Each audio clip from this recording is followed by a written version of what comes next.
Would the boldest move you will ever make, betting on yourself, be the one that changes everything? In this new episode, I sat down with Vivek Kumar, the CEO of two artist driven marketplaces, TeePublic and Redbubble. We actually explored two powerful ideas. First, taking calculated risks and betting on yourself could propel you further in your career and in life. Second, how consumer businesses thrive when they go beyond just solving a problem by building an emotional connection with the consumer, which essentially is a wrapper of trust, joy, self expression, or any other emotion around the core product to be delivered. Vivek's journey to the top and his insights will motivate you to bet on yourself and build a stronger emotional connection even in the business. Let's jump in. Hey, Vivek. Welcome to the Flow State podcast. In our conversation, we'll go through your journey as a successful business builder and business operator. In the past few years, I have seen you growing as one of the successful business executives, and I'm excited to learn more about your journey as much as our listeners are. So let's dive in. Welcome to the pod. Thanks, Rajesh. Great to be here, and thank you for having me on the pod. Just to start off, maybe give us a quick tour, Vivek. How did you come here as the CEO of TeePublic, the platform for creators to come and build their own branded swag, t-shirts, and essentially stand by for what they believe in? How did you come here? Yeah. Thanks for that question, Rajesh. So my journey started a couple of decades back. I am an engineer by education. Spent a few years in software engineering, but then I always had the ambition and the desire to build and lead businesses. Yeah, I did my MBA from UNC Chapel Hill, and after that, I started into an e-commerce career. Spent some time at UPS in Atlanta as a product manager, leading their e-commerce freight shipping applications, UPS.com. And then I got a call from Barnes& Noble. Barnes& Noble back in 2010 was going through a really interesting journey with Amazon being one of the formidable competitors. We know the rest is history. They were making a lot of inroads into digital books as well as e-commerce. So I started to lead their e-commerce textbooks business, created Mm, rental textbooks, and really learned a lot about e-commerce in those 4 years. After Barnes& Noble, moved into Noble Brands. For those of who don't know what Noble Brands is, I'm sure they certainly know about all the brands that Noble has. So Sharpie, Papermate, Graco, Calphalon, Marmot jackets. For sports lovers, Rawlings, baseball gear, Coleman, the outdoor gear. That's just to name a few. And I was hired to build a direct-to-consumer business. So as you can think about, these brands, they are mostly sold through Amazon, through yeah. Walmart, through Bed Bath & Beyond. Bed Bath & Beyond no longer exists, but the management at that time was looking for somebody who can come in and really build their DTC business. And that's Yeah. kind of where I started to operate. And then I got moved into a digitally native startup called Steps. Mm, Urban Stems was, again, a venture-backed startup very early when I joined, and they were looking to disrupt the floral industry, which was very traditional. yeah. Uh, and that's kind of how I became an executive there, chief revenue officer, started to build that business from the early stages and exited. I'm exited. The business is still running really well Mm, after 3-4 years in that business, and as joined as CEO of TeePublic. So been here for 2.5 years. I actually recently expanded my scope to be CEO of marketplaces, and I have two marketplaces, TeePublic and Redbubble. They're both independent artist marketplaces, the largest in the world. Combined revenues of close to $300 million US. And yeah, we have millions and millions of artists across both platforms. Just last year, we had more than 500,000 selling artists in the platform, more than 4 million customers like you and me who were ordering merchandise through these platforms. So these are platforms that scale global businesses with teams in Melbourne, San Francisco, Berlin, New York, and with fulfillers all across the globe. So yeah, that's a little bit about my journey. Happy to deep dive into any part that you find interesting. Definitely. One thing I caught from there was I did not know about Marmot was owned by Newell. Other thing was you mentioned there are a lot of artists, but most of the artists are based out of the US, or is there any certain region where there are more artists from? Great question. It's very, very global. So we have artists from the US, Australia, Europe, India, Asia. Like it's pretty much Truly every global. single country you can think about. And we do maintain a global mindset for artists because truly our world is really diverse and it's fascinating to see. In fact, one of our largest artists was in the Philippines. And just like you start to really see how much of an impact Redbubble and TeePublic makes on someone who is coming from a different country, where their earnings through these platforms really become a meaningful part of their overall earnings. So yeah, it's fascinating to see all these different motivations that artists have to join the platform. Some just want to express themselves and be more connected to their customers. But yeah, our mission is to really serve these artists and turn their passion into profits. Yeah. Anything in Latin America too? Or have you seen that Yeah. is growing a lot? Yeah, definitely. I think we have artists from South America, Central America. And the Yes. thing about this is we really, it's an independent artist platform. So all these subcultures and Mm, subcultures, you truly need to have artists coming from all different regions, all different walks of life. And yeah. that's what truly make these platforms special, Unique. right? Otherwise, if there is a curation happening by a team, we will start to miss all these subcultures that exist and that Yeah. customers want to see. Yeah. So yeah, Yeah. That's also kind of like bringing life back into some of these subcultures that may have been, sort of forgotten. Or maybe one of the ways is to bring this back into the society, right? That helps those cultures stay alive and stay relevant. absolutely. Yeah, these things are really important to certain segments of society, right? It might not be relevant to everyone, but for those set of people who are really passionate about it, it means a lot to them. They wear this art on the sleeves to express themselves. Sometimes they wear it to support a cause. Yeah. There are multiple facets of why people are buying all this unique art Yeah. and wearing it on their t-shirts or buying stickers to put on their water bottles and laptops. So it's just fascinating how much of a passionate community of both artists and customers we have and how much you learn from them. Every single day, there's more learning that happens because you learn about something that you would have not read in any popular media that exists in the US. So yeah, it's been really interesting. Yeah. Perfect way to learn about new cultures. Totally. I'm going to dive more into the culture aspects that you experience. Um, However, thinking more about where you have come so far, not many engineers from Indian background go into e-commerce, right? Most of the CEOs of Indian descent would become the leaders of, say, tech companies, right? I can handfully take a look at a couple other scenarios, for example, FedEx, Starbucks, but not many would venture into e-commerce. What took you into that road? Yeah, it's an interesting journey. Like so, in my early childhood, my dad has been an entrepreneur and in consumer goods. He Hmm. was manufacturing his own furniture and selling it, and I was very fascinated by just consumer since a very early stage and what really uh, connects for a business to sell to a customer. And one of the early learnings was that the hardest thing is to get money out of people's pockets.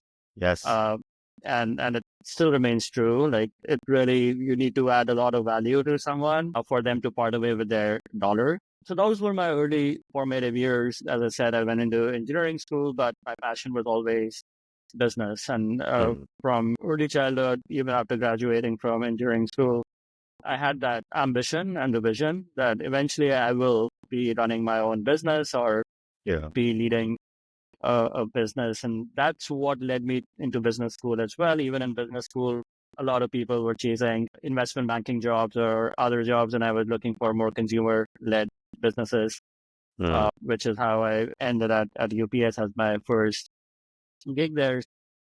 I would say that, yeah, it's been deep rooted in my just running and managing a business and adding value.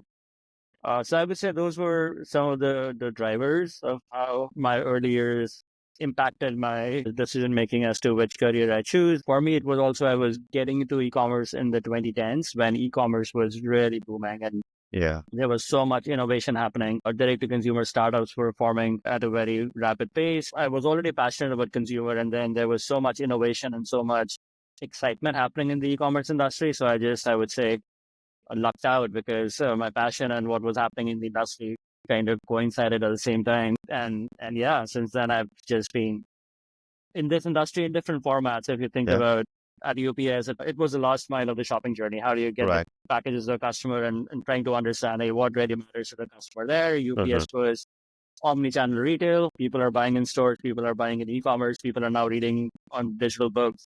A very different Yeah. consumer mindset. Same at Newell Brands. Like what Newell, it was fascinating to see how people shop across different categories. Like, so for Graco baby, which is strollers and baby gear, it was so much about safety, right? And trust. Somebody is trusting their newborn on a car seat Yeah. or in a stroller versus when you start to go into Sharpie, it was all about, right? And it was more the artistic expression. And just understanding that behavioral differences fascinated me, continued to make me more motivated as to how we take those learnings and create better shopping experiences for those customers through direct-to-consumer channels. Urban Stamps, all about gifting, premium Yeah. gifting, florals, like you are asking somebody Yeah. and putting a lot of trust in you to deliver a great experience for mostly for happy moments, but also sometimes for a more somber moment as well. So it was just thinking through those different consumer behaviors and how we as a company, I as a business leader can serve those consumers better and make Yeah. them happy has always driven me. That has been a big passion of mine. Yeah. It seemed that some of that initial motivation or passion came from your home, from your business that led you into picking up things, and even your prior conditioning, prior experience helped you kind of like uncover similar businesses in different aspects, right? Definitely. Yeah. And I would say it gave me a start. It gave me the initial Mm. drive, but it also, I continued to validate that at multiple points in my career. Like the engineering was a big point of validation where I did spend a few years and it gave me a great problem solving mindset, but it also validated my inner drive that I don't want to be a software engineer Mm. for the rest of my life. I'm still in a very tech enabled Yeah. business school, again, a point of validation, right? Where I did uh, go in with an open mind of investment banking, consulting, consumer businesses. And it again validated that, hey, what really drives me is consumer, Yeah. right? Not even though investment banking, very still are like very much of a big shiny objects within in business schools. So you have your MBA as well. So yes, I've always have kept an open mind. Like things can change, and Yeah. who knows? Maybe in 5, 10 years, I'm doing something completely different. So I always continue to keep an open mind and validate Yeah. whether this is still the right thing and is it still a thing that gives me happiness and joy. So yeah, that has been a theme. That's where you can see in my career I've taken risks, and because of that feeling of I'm adding and creating value. I'm doing something which is pushing myself and my maximizing what I can offer to this, my company or to the world. I Mhm. think that has been a motivation factor as well. Seeing you going from UPS, Barnes& and Barnes and Noble. Noble, and then Newell Brands, Urban Stamps, now at TeePublic, were there any mentors along the way that helped you? Or even if there were no mentors, were there any influential team members or colleagues or your bosses that helped you shape how you process through all the information? Yeah, definitely. I think I haven't had one mentor or a few mentors in an official capacity. What Hmm. I would say is that I've absorbed so much from my bosses as well as from my coworkers and from my teams. And what I would ideally encourage people is, again, having the intention to learn from others is really important. Sometimes people do create walls around themselves that, hey, this is who I am and I don't want to change. Everyone else needs to adapt to me. One of the themes in my career has been, what can I learn from this individual, right? And then you make your own decision Whether is that something that does allow you to become a better leader or a better manager or a better person or not, right? That is a very personal decision, but at least keeping your mind open to learn from others has been a theme. And over the years, I've picked so much. I would not be in this position if it was not for all the implicit and explicit mentorship and training that happened on these jobs through my bosses, right? So I'll give you a few examples and anecdotes. I came in very wrong after business school. And if you think about consumer businesses, I'm from India, but thinking about even US consumer businesses and US consumer, which itself is so diverse. Like, so I think just one of my earlier bosses, like, really picked up how to be analytically sharp and focused and what numbers can tell about businesses as well as consumers. But then I started to go a lot deeper in that analytical capacity, came to Novel Brands, hugely creative people, right? These are billion-dollar brands built on creativity. If you think about like some of the brands I was mentioning earlier, and that really showed me a different world altogether where, hey, it's not all about analytics, numbers, P&Ls. It's about how creative shapes and builds billion-dollar businesses. So I started to gain a lot of appreciation as well as learning on creative through my manager. Applied both of them at Urban Stems and Flowers being a very creative expression of a product as well as starting or running a business at that early stage required a very sharp focus on just financials and numbers. At Urban Stems, I learned a lot about feedback and how to be open for change, because in an early stage startup, you have to hear a lot of feedback, be very open to change from customers, from your employees, from board, because you cannot go in with a fixed mindset. And again, like if you think about, I picked up the core analytical skills early on, then reshaped my view on creative and how important creative could be, how important feedback and leading teams are for building a business. So continue to learn like a sponge, as I said. I can totally relate to that startup aspect where you have to continue to receive feedback and act upon it and be more adaptable. Any specific instance, Vivek, that helped you in either in that analytical capacity or more in the creative aspect that stuck with you from one of your colleagues or bosses that you still apply today? Yeah, I'll give you the example of rental textbooks business that we were building. Just some context. Barnes& Noble was is still a book seller, right? And they were in the business of, hey, this is a new book, and we sell the new book to the customer, and that's the end of the transaction. What was happening in 2010 is there was a lot of disruption. I would join the textbook department within within Barnes& Noble, and there was a lot of disruption happening from in the textbook space from these startups like Chegg, bookrenter.com, who were starting to create a different supply chain and changing the playing field, because they were giving these books to the students. These textbooks were costing $200-$250, and they were saying, hey, you don't have to buy this book. You can just rent it for $50. Your semester is over. You can return it back. So if you think about like just that disruption that was happening, it was really creating a lot of headwind for Barnes & Noble at that time.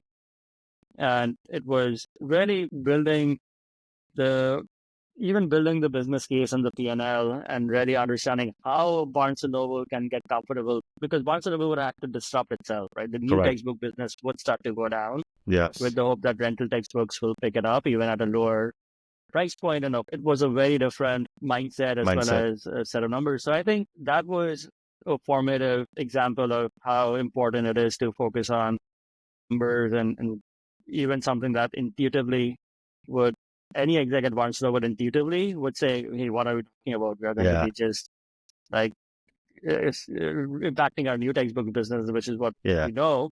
But it was the power of numbers that came in and showing the margin profiles and showing. So I think that was a big lesson learned there. And then on Newell, like the power of creative, all these brands, Calphalon was a big brand, and you could see when there was innovation happening. And I would say creativity was a lot. It's not just about the nice looking creative. It's how you create innovation in a pot, in a pan. And I was not in that product development department, but I could firsthand see the impact that these innovations and creativity was happening on my business, right? Yeah. Where without even doing any changes on the direct to consumer or e-commerce side, you bring a new innovative product, very creative, and customers respond to it, and you start to see the results in the sales. And I was like, wow, this is all about how our very smart teams on the other side are understanding what consumers want, what will Yeah. really click, and launching these great products with a full creative force behind them. It's been a lot of every single job that I pick.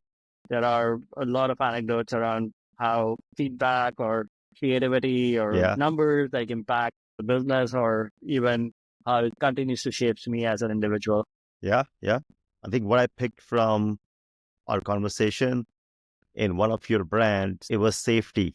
Like from Graco, it was safety. And then Urban Stems, it's more about love. So to me, it seems like it's not e-commerce. You are in the middle of catering those emotions.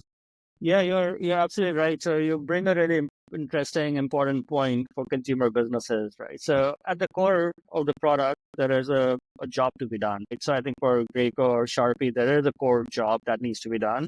But there are multiple products that can do that job. It's not just one product that, even for flowers, you can go to a bodega in New York or Yeah. go to Whole Foods and buy flowers. What has been a realization for me is that there's a wrapper around that core job to be done about a value persona of consumers. Like, hey, this is my core value, and this brand understands me and my core values, and I'm going to go shop with this brand because they can get the job done, but also they align to my tribe or to my value and Yeah.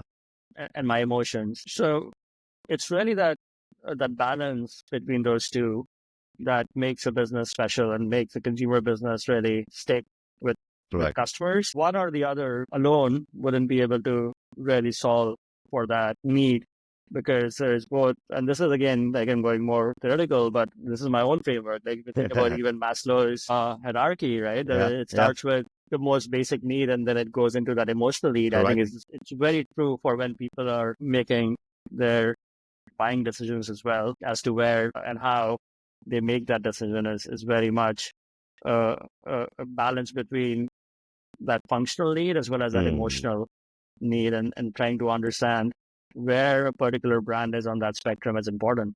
Correct. So Vivek, at TeePublic, you are in the middle of at least a cultural boiler pot where all the artists from different places are coming and standing by something. Could be an emotion, could be a cause. How do you guys evaluate all that? Where do you draw the line? Yeah, like TeePublic has been a really unique experience, because this is the only business where you have so much of UGC, Yeah. user-generated content getting uploaded to platform every single day. And what has been my realization is, like, we are both Redbubble and TeePublic now combined. We are largest independent artist marketplaces in the world.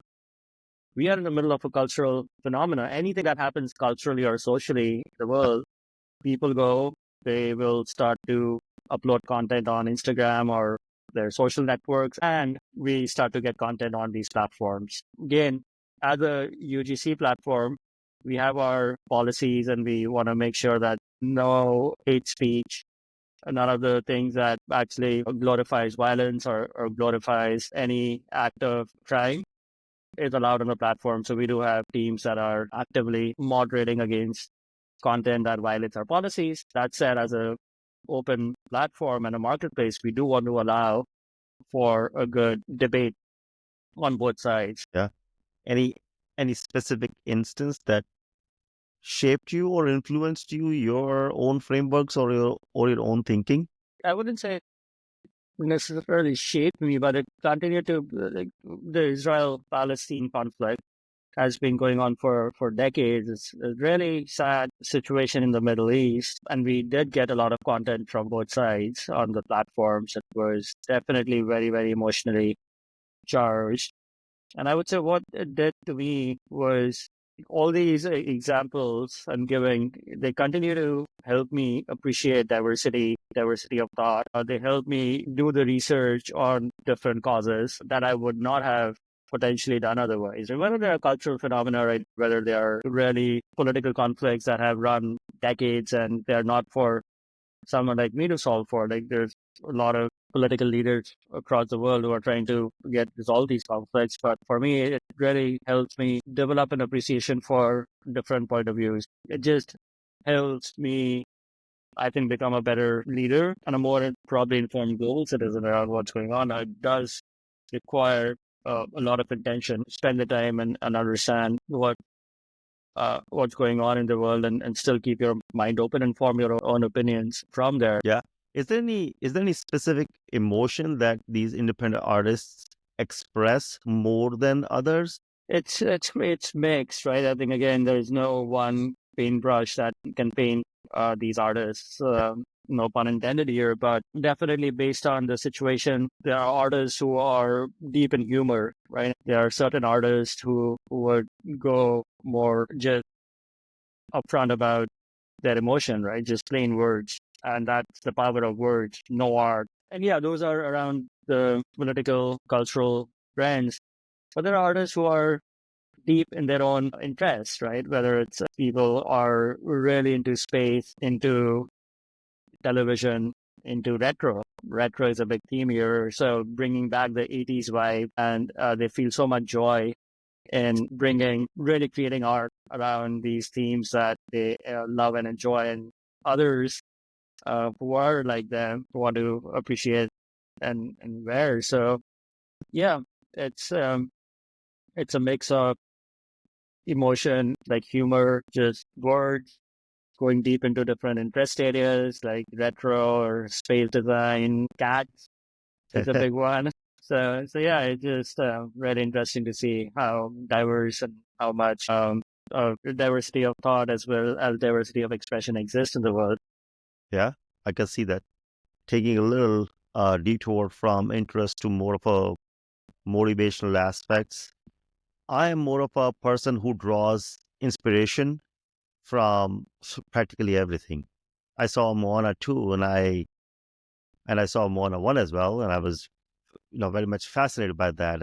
And I thought that ocean was the guiding force for Moana as, hey, you are the wayfinder, so go do that, right? Anything that guides you along the way, or anything, a specific mantra that just helps you along the way? Yeah, like I would say some of my core mantras or core principles in life have been there are no risk-free returns. Like I have taken risks in my career, like and with some of these job changes, people have even my close friends, family, of course, you have been a big supporter, but they have pushed me to question myself sometimes, right? Because if you think about leaving uh, uh, a big company going into a startup, big risk, people think, right? My first CEO job at TeePublic, when I did not have a CEO experience, taking a transition from founder-led businesses. But even like I joined MBA in 2008 when the entire financial industry was crumbling, was taking a huge risk of giving up my job and embarking on this new journey. So I think that has been one of my core mantras is bet on yourself, right? If you think that you have what it takes and you are passionate and you keep working at something, you will find success. And I think a lot of people don't bet enough on themselves, even though Mm, they know deep down yeah. that they can do it. Hmm. So that to me is something that I encourage a lot of people is like there are no risk-free returns. You gotta bet on yourself if you have that conviction and passion for something, which has been a core theme, and I still continue to live by that theme. Yeah. You have to make certain hard decisions. And to that point, my other big thing is decision making. You have to be decisive in life and at your work. Vacillating in indecision, which is like just continuing to prolong a decision, Right. doesn't serve anyone. Now, that doesn't mean that somebody takes a knee-jerk reaction decision, but once again, having that self introspection of, hey, I think I have what I need in order Yeah. to come to a decision is important. So that has been something that I've always been very much focused on, Yeah. because people defer decision making, and that Hmm. deference can take years sometimes for critical Yeah. decisions, and the time is gone. That's not the opportunity, the Yeah. time It that costs you a goes lot. away. Yes. Yeah. It costs you a lot. It costs you a lot. So I'm more of of the mindset that make a decision and then do everything to make that decision right. Yeah. Right. So it's not like you'll get that decision right, Yes. but at least you have picked the lane and then figured out things along the way to make the best. Do something, fail fast, iterate over it. Kind of like a startup Yeah, mantra, right? exactly. Exactly. That's so true. One of my other core mantras is, it's like, I'm always looking for value creation. Right? Value creation for, I know this is a very corporate world, but truly, like, where I think every single day, like, am I adding enough value to my company? Am I adding enough value to my family? Am I adding enough value to myself? Am I Yeah. becoming a better individual? Right. So it's not just about value creation in terms of pure dollars, although those are important. I'm not shy about saying that. Listen, I want to make money. Uh, Yes. but yeah, it is important to think about not getting comfortable that, yeah, this is good enough, right? You need to keep pushing in terms of, hey, I've stopped creating value here, and maybe it's time to rethink Yeah. of how I create value for. And it could be different. Like, value is not just monetary value. When I say family, it's like, am I giving enough time to them? Am I really being a good dad to my kids and helping them when they need me the most? That's value to me Totally. that I'm adding.